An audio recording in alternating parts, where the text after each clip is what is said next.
जिंदगी जीना आसान नहीं होता। जिंदगी जीना आसान नहीं होता, बिना संघर्ष के कोई महान नहीं होता। जिंदगी जीना आसान नहीं होता, बिना संघर्ष के कोई महान नहीं होता। जब तक ना पड़े हथौड़े की चोट, जब तक ना पड़े हथौड़े की चोट, पत्थर भी कोई भगवान नहीं होता।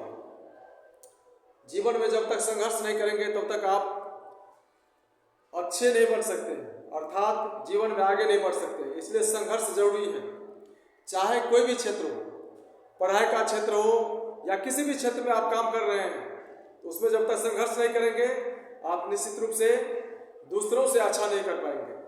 पढ़ाई तो बहुत ही जरूरी है, पढ़ाई के क्षेत्र में तो बहुत ही जरूरी है संघर्ष। कोई भी स्टूडेंट अगर संघर्ष नहीं कर रहे हैं तो आप स्टूडेंट के भीड़ में आगे नहीं बढ़ सकते हैं। इसलिए संघर्ष बहुत जरूरी है। आप लोग संघर्ष के लिए हथौड़े का चोट खाने के लिए तैयार रहिए, अर्थात क्या, इतना संघर्ष कीजिए कि आपका बाएं मोड़ने वाला कोई मिल नहीं सके। चलिए, आज मैं बहुत ही धमाकेदार, शानदार और सबसे कठिन चैप्टर जो इंग्लिश ग्रामर का है वो लेकर के आया हूँ। नरेशन, नाम आप लोग पहले ही सुने होंगे। नरेशन, नरेशन का सेंस क्या होता है? यहाँ क्वेश्चन उठता है कि व्हाट इज नरेशन, नरेशन है क्या? नरेशन को हम लोग दूसरा नाम से जानते हैं स्टेटमेंट या स्पीच। स्टेटमेंट या स्पीच, स्टेटमेंट, स्टेटमेंट या स्पीच। नरेशन मीन्स स्टेटमेंट या स्पीच। इसको सही से लिख रहे हैं, स्पीच, स्टेटमेंट या स्पीच। इसमें क्या होता है? कथन, कथन, या आप इसे कह सकते हैं वचन। कथन कहिए, वचन कहिए, अभिव्यक्ति कहिए, ये सभी नरेशन का सेंस होता है।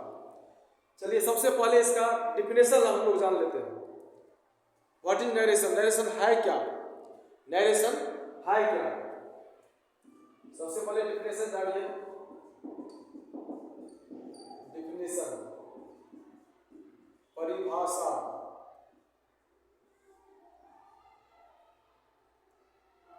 परिभाषा, कथन क्या है? कथन तो किसी भी व्यक्ति के मुंह से निकल सकता है, तो है क्या? वचन क्या है? इसको हम लोग सबसे पहले डिफाइन करते हैं। देखिए, the art of reporting, the art of reporting, the art of reporting of the words, the art of reporting of the words, words of a speaker, the art of reporting of the words of a speaker, of a speaker is called narration, is called narration या speech. ये क्या है? Narration क्या है? एक art है, कला है। अपने वचन को, अपने कथन को आप किस तरह से पेश कर रहे हैं, ये कला है, वही नरेशन है। अब इसका हिंदी में भी लिख लीजिए परिभाषा।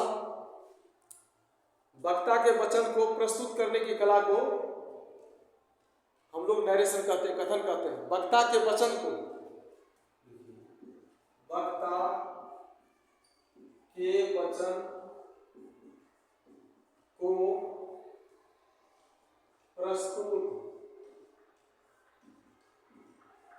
करने की कला, वक्ता के वचन को प्रस्तुत करने की कला को कथन कहा जाता है। बिल्कुल सिंपल है परिभाषा। वक्ता के कथन को, यानी वक्ता जो बोल रहे हैं उसको हम कैसे प्रस्तुत कर रहे हैं, उसकी एक कला होनी चाहिए, उसी कला को हम लोग नरेशन कहते हैं। The art of reporting of the words of a speaker, यानी स्पीकर के द्वारा उस बात को, उस वचन को आप कैसे पेश कर रहे हैं, किस कला से आप प्रस्तुत कर रहे हैं, वही नरेशन हो गया, वही नरेशन हो गया, या स्टेटमेंट कहेंगे या स्पीच कहेंगे। जैसे यहां ले लीजिए, यहां मोहन है और सोहन है, यहां नेहा है। मोहन है, सोहन है और नेहा है। तो अब देखिए इसमें जो है, अब मोहन स्पीकर हो गया। मोहन क्या हो गया? ये स्पीकर है, स्पीकर। ये लिसनर हो गया।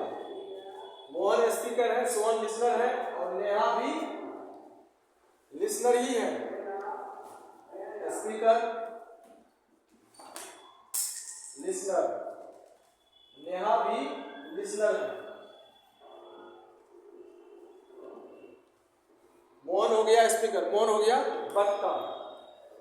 तो मोहन जो कुछ कहता है वो सोहन सुनता है, मोहन जो कुछ कहता है वो सोहन सुन लेता है। फिर उस बात को सोहन जो है बना करके नेहा को कहता है, नेहा को, उसको बात को बना करके नेहा को कहते हैं। तो चूंकि मोहन, ऐसा मान लीजिए कि मोहन कह रहा है, मोहन कहता है मैं नेहा से प्यार करता हूँ। मोहन कहता है मैं नेहा से प्यार करता हूँ। तो चूंकि मोहन स्पीकर हो गया, मोहन किसको कहा? सोहन को कहा। सोहन लिसनर हो गया, श्रोता हो गया। और फिर चूंकि मोहन जो है डायरेक्ट नेहा को नहीं कह रहा, किसको कह रहा है? सोहन को कह रहा है। तो मोहन कह रहा है सोहन को, फिर सोहन सुनने के बाद उस बात को, फिर सोहन जो है टेलर बन जाता है। क्या बन जाता है? ये टेलर हो गया। ये भी बताते हैं, टेलर कहिएगा जो कहिए, या स्पीकर कहिए। मोहन टेलर हो गया, मोहन बताने वाला। फिर मोहन जो है जाकर के किसको बताता है? नेहा को बताता है। क्या बताता है? नेहा को बताता है। वह कहता है कि मैं नेहा से प्यार करता हूँ। क्या कहता है? वह कहता है कि मैं नेहा से प्यार करता हूँ। ये बात मोहन से सुनने के बाद सोहन नेहा को बताता है।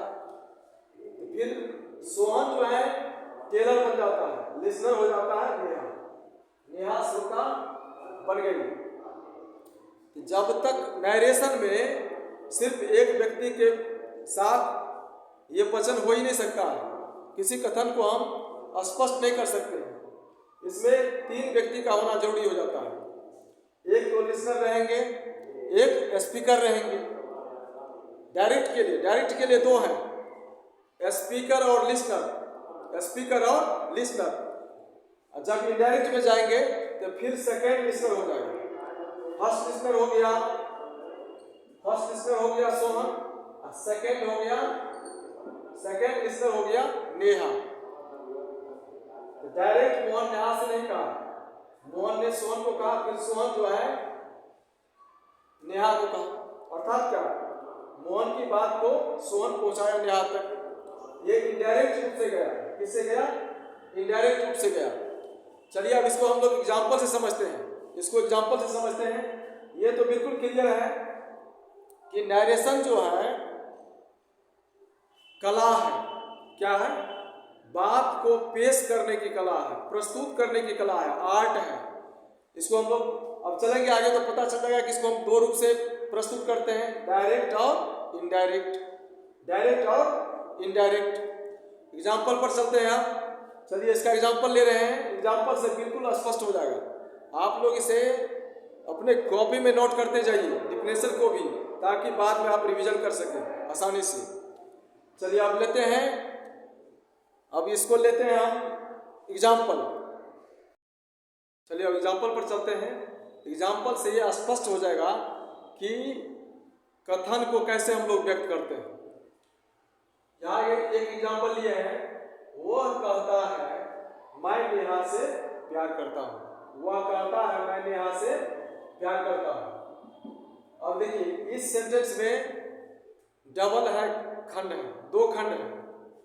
एक है रिपोर्टिंग वर्ब वाला पार्ट और एक है रिपोर्टेड स्पीच। वह कहता है मैं नेहा से प्यार करता हूँ। He says I love Neha.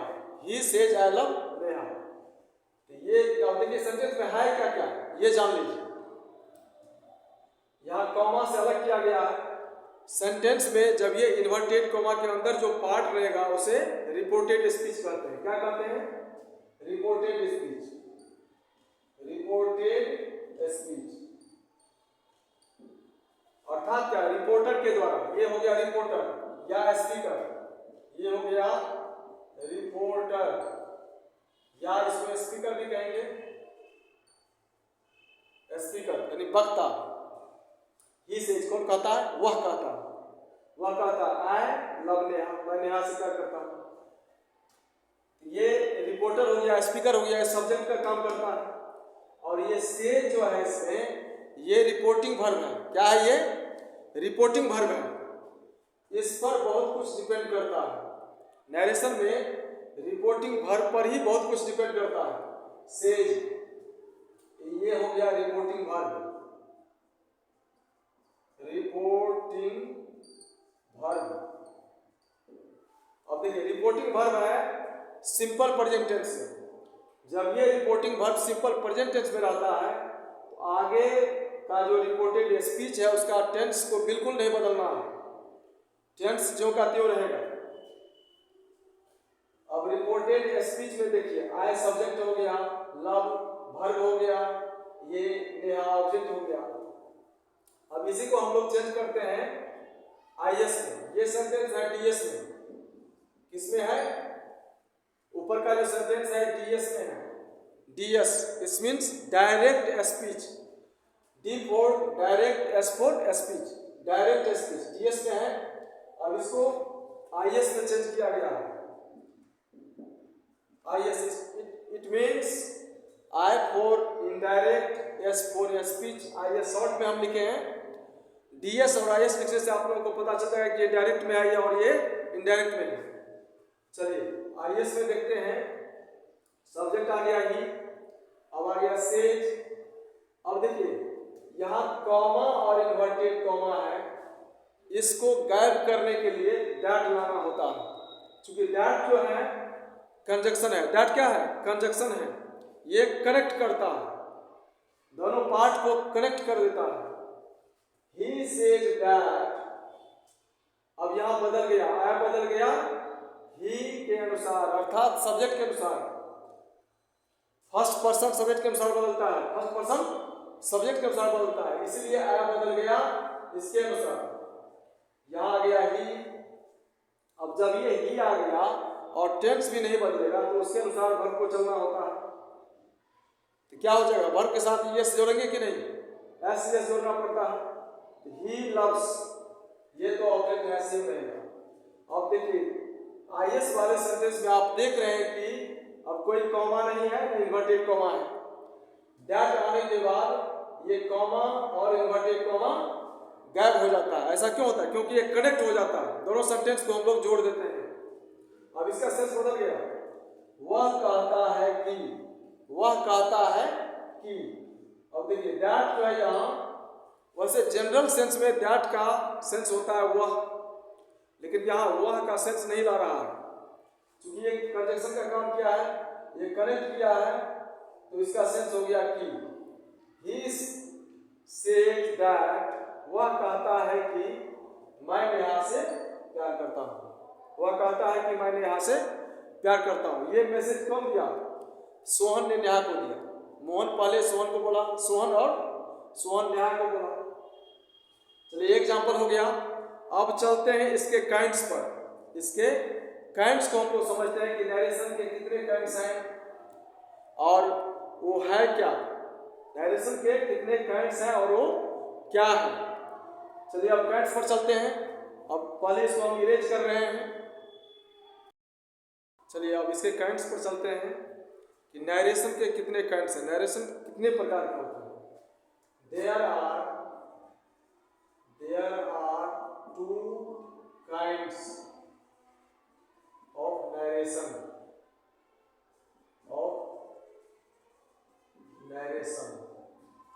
Narration के कितने प्रकार हैं? नैरेशन के दो प्रकार हैं। एक है डायरेक्ट नैरेशन या डायरेक्ट स्पीच, दूसरा क्या है? Indirect speech. देखिए शब्द से ही स्पष्ट है, डायरेक्ट और इनडायरेक्ट। डायरेक्ट और इनडायरेक्ट, इट मीन्स प्रत्यक्ष और अप्रत्यक्ष।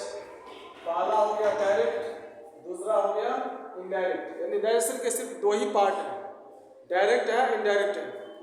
इसका तात्पर्य हो गया कि जब हम किसी वचन को या किसी कथन को प्रस्तुत करते हैं, इसका दो ही रूप हो सकता है, या तो डायरेक्ट या इनडायरेक्ट। हमेशा याद रखिए, दो ही रूप होता है, डायरेक्ट और इनडायरेक्ट।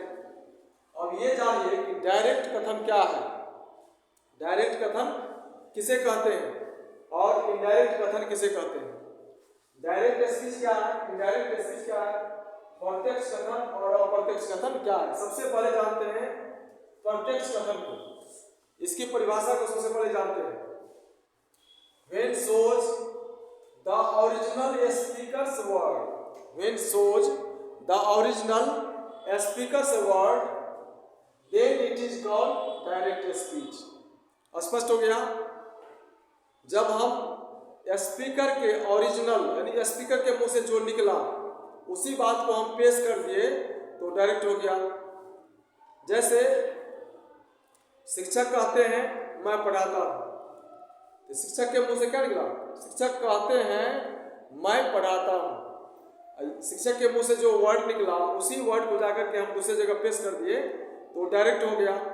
लेकिन जब उस बात को हम सुन लिए और उस बात को, उस लाइन को नहीं बोल करके फिर अपने शब्दों में जाकर के कहते हैं लिसनर को, दूसरे व्यक्ति को, तो वो हो गया इनडायरेक्ट। इसमें क्या है? ओरिजिनल वर्ड, ओरिजिनल वर्ड को ही स्पीकर के मुंह से जो निकला ओरिजिनल वर्ड, उसी को हम लोग जब पेश करते हैं तो डायरेक्ट हो गया। या हिंदी में भी, हिंदी में समझने वालों के लिए मैं हिंदी में भी लिख दिया हूँ परिभाषा, आप लोग इसे अपने कॉपी में नोट कर लीजिए ताकि भविष्य में आप रिवीजन कर सकें। जब तक डिफिनेशन जो है आपके माइंड में नहीं सेट रहेगा तब तक आप अच्छी तरह से न समझ सकते हैं, न लिख सकते हैं, न बोल सकते हैं। देखिए हिंदी में परिभाषा इसका है, जब वक्ता के शब्दों को, स्पीकर मीन्स होता है वक्ता, स्पीकर मीन्स क्या होता है? वक्ता। जब वक्ता के शब्दों को ज्यों का त्यों, वक्ता के शब्दों को ज्यों का त्यों प्रकट किया जाता है, वक्ता के शब्दों को ज्यों का त्यों प्रकट किया जाता है तो उसे प्रत्यक्ष कथन कहते हैं। क्या कहते हैं? प्रत्यक्ष कथन। जब वक्ता के शब्दों का ज्यों का त्यों अगर प्रकट कर देंगे तो हो गया प्रत्यक्ष कथन। दूसरा है इनडायरेक्ट स्पीच में यानी अप्रत्यक्ष कथन, जस्ट उसका अपोजिट, एक तरह से कह सकते हैं opposite. When does not show speakers exact word, when does not show speakers exact word, speakers exact word, only shows its summary, only shows its summary, then it is called indirect speech। अर्थात क्या? वक्ता के मुंह से निकली हुई बातों को यानी उसके एग्जैक्ट वर्ड को जब हम शो नहीं करते हैं, प्रकट नहीं करते हैं, केवल उनके आशय को हम लोग या उनके सारांश को प्रकट करते हैं तो हो गया इनडायरेक्ट स्पीच। वो क्या हो गया? इनडायरेक्ट स्पीच हो गया। यहाँ हिंदी में लिखे हम परिभाषा, जब वक्ता के शब्दों को ज्यों का त्यों प्रकट न कर, जब वक्ता के शब्दों को ज्यों का त्यों प्रकट न कर केवल उनके सारांश को प्रकट किया जाता है, केवल उनके सारांश को प्रकट किया जाता है तो उसे अप्रत्यक्ष कथन कहा जाता है, तो उसे अप्रत्यक्ष कथन कहा जाता है। स्पष्ट हो गया? बिल्कुल क्लियर हो गया कि प्रत्यक्ष कथन क्या है यानी डायरेक्ट स्पीच क्या है और इनडायरेक्ट स्पीच क्या है, अप्रत्यक्ष कथन क्या है। बिल्कुल आसान भाषा में समझिए। वक्ता की बातों का ज्यों का त्यों अगर आप प्रकट कर देते हैं तो हो गया प्रत्यक्ष, डायरेक्ट स्पीच हो गया। जब वक्ता की बातों को ज्यों का त्यों प्रकट नहीं करके उनके आशय को, उनके सारांश को प्रकट करते हैं लिसनर के सामने, श्रोता के सामने, तब वो हो गया इनडायरेक्ट स्पीच, अर्थात अप्रत्यक्ष कथन। चलिए अब एग्जाम्पल पर चलते हैं। इसका एग्जाम्पल लेते हैं, 3-4 एग्जाम्पल लेंगे, फिर रूल्स को बताएंगे। उसके बाद जो है आपको बिल्कुल क्लियर हो जाएगा। एग्जाम्पल पर चलते हैं। एग्जाम्पल को अच्छी तरह से समझते हैं। इस पर आप गौर से देखते रहिएगा, गौर से देखिए और उसको नोट भी कीजिए, तभी माइंड में सेटअप होगा, नहीं तो कंफ्यूज कर देंगे। चलिए एग्जाम्पल है, एग्जाम्पल उदाहरण, डायरेक्ट स्पीच, यहाँ लिखे इनडायरेक्ट स्पीच, दोनों को एक साथ दिए, डायरेक्ट स्पीच और इनडायरेक्ट स्पीच। पहला एग्जाम्पल ये है, ही सेड आई एम इल, उसने कहा मैं बीमार हूँ, उसने कहा मैं बीमार हूँ। अब देखिए यहाँ रिपोर्टिंग वर्ब जो है सेड दिया गया है। क्या दिया गया है? सेड है। जब ये रिपोर्टिंग वर्ब पास्ट टेंस में रहे तो रिपोर्टेड स्पीच का टेंस बदल जाता है। क्या बदलता है? रिपोर्टेड स्पीच का टेंस बदल जाएगा। जैसे यहाँ रिपोर्टेड स्पीच का टेंस बदल गया, ही सेड दैट तो आ ही गया, यहाँ इतना तो समझ गए, ही सेड दैट, और आई जो है फर्स्ट पर्सन इस सब्जेक्ट के अनुसार बदल गया, यहाँ ही आ गया। अब ये सेंटेंस जो है आई एम इल, मैं बीमार हूँ, सिंपल प्रेजेंट टेंस में है, सिंपल प्रेजेंट टेंस में है। तो इसको हम लोग बदलेंगे। शानदार एग्जाम्पल लेकर के मैं आया हूँ, इसको समझने में आप लोगों को बिल्कुल कठिनाई नहीं होगी। चलिए अब समझते हैं। पहला है यहाँ डायरेक्ट स्पीच, दूसरा है इनडायरेक्ट स्पीच। डायरेक्ट और इनडायरेक्ट सामने सामने लिखे हैं ताकि आप लोगों को समझने में दिक्कत नहीं हो। उसने कहा मैं बीमार हूँ, उसने कहा। और देखिए रिपोर्टिंग वर्ब जो है पास्ट टेंस में है, सेड। जब ये यहाँ सेड दिया रहे, यानी रिपोर्टिंग वर्ब जब ये पास्ट टेंस में रहेगा तो आगे का रिपोर्टेड स्पीच को बदल देना है। आगे का रिपोर्टेड स्पीच बदल जाता है, जैसे यहाँ पर बदला है। अब आई को बदले हैं ही में, क्योंकि ये पर्सन है, फर्स्ट पर्सन सब्जेक्ट के अनुसार बदलता है, सेकंड पर्सन ऑब्जेक्ट के अनुसार। इसलिए यहाँ हो गया ही सेड दैट, आई बदला ही में, ही दे दी। यहाँ है आई एम इल, क्या हो गया? ही वाज इल, टेंस बदल गया, ही वाज इल।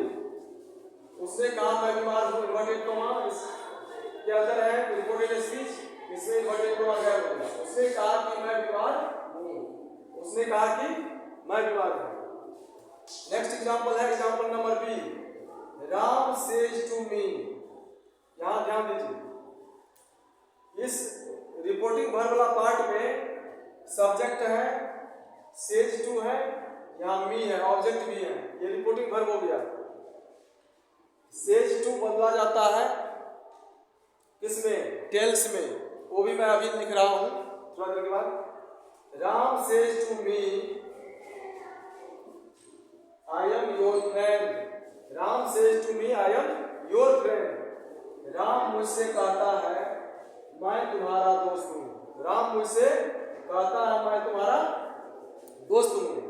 अब देखिए ये सेज टू बदला गया, टेल्स में बदल गया। सेज टू, ये सेज टू को बदल दिए टेल्स में, राम टेल्स मी। अब इस पार्ट के लिए हम लोग क्या यूज किए? दैट का यूज किए। राम सेज टू मी यानी राम टेल्स मी दैट। इससे पहले भी मैं बता चुका हूं कि आज बदल गया सब्जेक्ट के अनुसार, सब्जेक्ट इसमें दिया गया है राम, इसलिए कौन सा प्रोनाउन यूज करेंगे? ही। इसलिए यहां आ गया ही। Ram tells me that he is my friend, he is my friend. Your यानी यू का रूप है योर, यू बदलता है ऑब्जेक्ट के अनुसार। योर है यहाँ, किसके अनुसार बदलिएगा? यहाँ ऑब्जेक्ट क्या है? मी है। ऑब्जेक्ट क्या है? मी। तो मी है आई का रूप, आई के लिए माय का प्रयोग किया गया। और इसमें देखिए यहाँ सेज टू है, रिपोर्टिंग वर्ब प्रेजेंट टेंस में है, इसलिए ये टेंस इसका नहीं बन रहा है। टेंस क्यों का क्यों है? केवल रिपोर्टिंग वर्ब पास्ट टेंस में रहेगा तभी रिपोर्टेड स्पीच का टेंस बदलेगा, अन्यथा नहीं बदलेगा। राम उसे कहता है मैं तुम्हारा दोस्त हूँ, राम उसे कहता है कि मैं तुम्हारा दोस्त हूँ। क्लियर है? Have you any doubt? चलिए फिर और एक एग्जांपल लेते हैं। अब रूल्स के अनुसार हम एग्जांपल लेंगे, 2 एग्जांपल और आप लोगों को दे रहे हैं रूल्स के अनुसार, उससे फिर स्पष्ट हो जाएगा। चलिए अब चलते हैं एग्जांपल पर।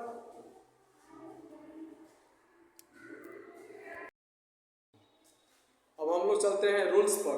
नरेशन का जो रूल्स हैं उसको जानना जरूरी है। जब तक रूल्स आप अच्छी तरह से नहीं जानेंगे तो आपको नरेशन का सेंटेंस को फॉर्मेट करने में, बनाने में बहुत कठिनाइयाँ आएगी। इसके लिए 3 मेन रूल्स हैं, या इसको आप बेसिक रूल्स कह सकते हैं, जनरल रूल्स कह सकते हैं। चेंज ऑफ पर्सन पहला है, दूसरा हो गया चेंज ऑफ टेंस, तीसरा हो गया change of other parts of speech, change of other parts of speech. तीनों चीज को जानना जरूरी है। ये बेसिक रूल्स है नरेशन का, ये नहीं जानेंगे तो आप बना नहीं सकते हैं। Change of person, change of tense, change of other parts of speech. तो अभी पहला मैं ले रहा हूं, change of person. Change of person, person means क्या होता है? पुरुष। इसका चेंजिंग कैसे होता है नरेशन में? पुरुष 3 है, फर्स्ट पर्सन, सेकंड पर्सन और third person. First person, second person, third person. ये सन पर आधारित है। किस पर आधारित है? 1 2 3 SOM, सन पर आधारित है। 1 2 3 यानी पहला हो गया फर्स्ट पर्सन, दूसरा हो गया सेकंड पर्सन, तीसरा हो गया third person. SOM, SOM, 1 2 3 SOM। सिर्फ इतना ही याद रखना है आपको। इसी से आप पर्सन के परिवर्तन को जान जाइएगा। 1 2 3 SOM, 1 2 3 सन, SOM। अब देखिए S4 हो गया सब्जेक्ट, S4 सब्जेक्ट हो गया। सब्जेक्ट मीन्स होता है कर्ता, यहाँ विषय नहीं आएगा, कर्ता। यानी फर्स्ट पर्सन किसके अनुसार चेंज होगा? सब्जेक्ट के अनुसार चेंज होगा। फर्स्ट पर्सन सब्जेक्ट के अनुसार, सेकंड पर्सन चेंज करना है ऑब्जेक्ट के अनुसार, थर्ड पर्सन में कोई चेंजिंग नहीं होगा, कोई परिवर्तन नहीं होता है। अब फर्स्ट पर्सन में क्या आता है? फर्स्ट पर्सन में I आ गया और V आ गया। सेकंड पर्सन में क्या आता है? यू आ गया, यू, योर, ये सब आता है। तो योर जो है इसी का रूप है। तो थर्ड पर्सन में जो ही, सी और नेम आता है उसको चेंज नहीं किया जाता है नरेशन में। अब चलिए एग्जांपल से समझिए। जैसे यहाँ DS में लिए हैं, डायरेक्ट स्पीच में DS it means direct speech. He said to me, he said to me. अब देखिए इसमें क्या है? ही हो गया सब्जेक्ट, सेड हो गया रिपोर्टिंग वर्ब, मी हो गया ऑब्जेक्ट इस पार्ट में। और यहाँ का रिपोर्टेड स्पीच का पार्ट है, किस टेंस में है? You are my teacher, you are my teacher, आप मेरे शिक्षक हैं। उसने मुझसे कहा, he said to me you are my teacher, he said to me you are my teacher. उसने मुझसे कहा आप मेरे शिक्षक हैं। अब देखिए इसको कैसे चेंज किया गया? ही तो सेम है, अब ये सेड टू बदल गया टोल्ड में। किसमें बदला? टोल्ड में बदल गया। He told me. अब यहाँ जो कॉमा, इन्वर्टेड कॉमा देते हैं उसके लिए क्या जाता है? दैट। इसके लिए हम लोग किसका प्रयोग करते हैं? दैट का प्रयोग करते हैं।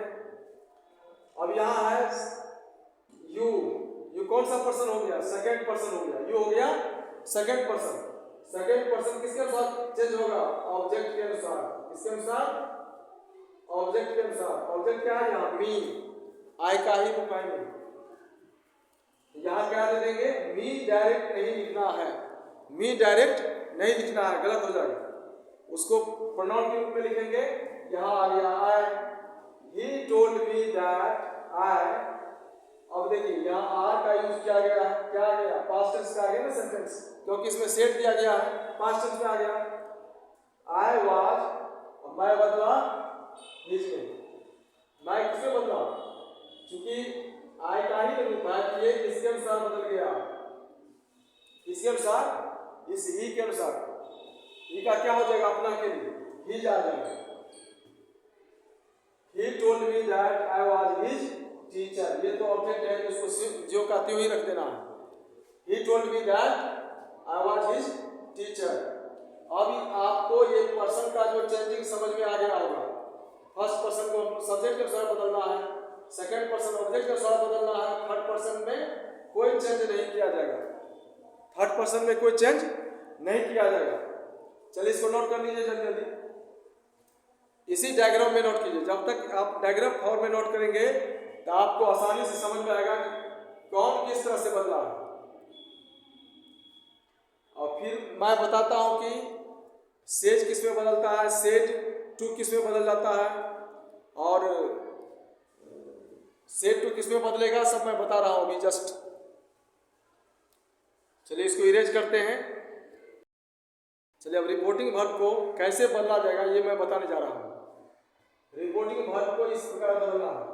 से टू रहेगा तो टेल में बदल दीजिए, सेज टू को टेल में बदलना है, विल से टू को विल टेल में, सेज टू को टोल्ड में।